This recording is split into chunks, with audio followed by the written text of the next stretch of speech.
مور نے سب کو ناچ کر دکھایا، سب بہت خوش ہوئے اور نعرے لگانے لگے کہ جنگل میں مور ناچا، سب نے دیکھا، سب نے دیکھا۔ جنگل میں تمام جانور مل جال کر رہتے تھے۔ جنگل کا بادشاہ شیر بھی اپنی رعایا کا بہت خیال رکھنے والا تھا۔ ہرن، بارہ سنگھے، لومڑ، بندر اور بن ماس وغیرہ سب مل جال کر رہتے تھے۔ اگر جنگل میں کبھی کوئی شکاری آ جاتا تو سب مل کر اس کی کوشش ناکام بنا دیتے۔ چوہے اس کا جال قطر لیتے۔ ہاتھی چوکیداری کے فرائض انجام دیتے ہوئے کسی اجنبی یا مشکوک شخص کو جنگل میں داخل ہونے ہی نہ دیتے۔ ہفتے میں ایک بار جنگل میں ون ڈش پارٹی ہوتی تھی۔ سب جانور اور پرندے مل کر کھانا کھاتے، دیر تک گپ شپ کرتے۔ اگر کسی جانور کی سالگرہ ہوتی تو سب بندر سے ڈانس کی فرمائش کرتے۔ کبوتر اور طوطے گانا گاتے۔ جنگل میں کچھ دنوں سے ایک مور آ کر رہنے لگا تھا۔ اس کے پیر بہت خوبصورت تھے، چال بھی نرالی تھی۔ اسے احساس تھا کہ اس کے پاؤں بدصورت ہیں، اس لیے اس نے ریشم کے جوتے پہنے ہوتے تھے۔ جنگل کے سب جانور اس سے بے حد متاثر تھے، اس سے دوستی کرنا چاہتے تھے، لیکن وہ کسی کو لفٹ نہیں کرواتا تھا، اپنے آپ میں ہی مگن رہتا تھا۔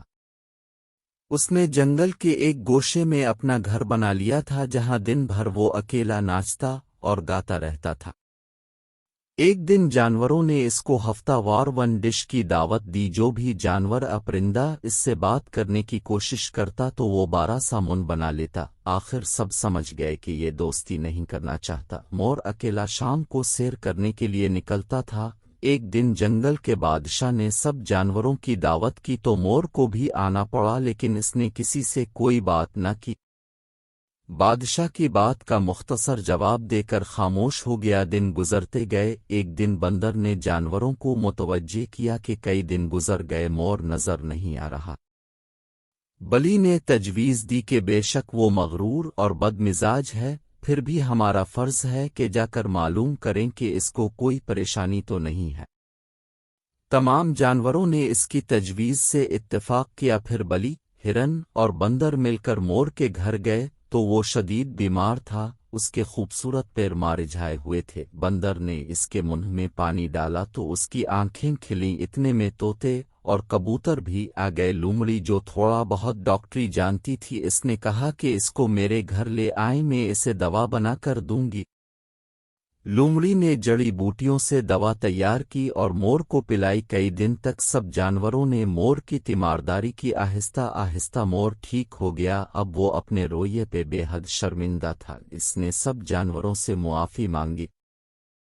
پیارے بچوں، اپنے دیکھا مل جال کر رہنے سے کتنے فوائد ہیں، اور غرور کرنے والے کو ضرور سزا ملتی ہے۔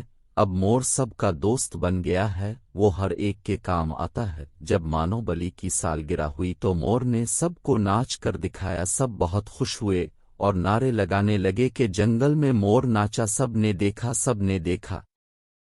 لہذا بچوں، یہ کہانی ہمیں اتفاق میں برکت کا سبق دیتی ہے۔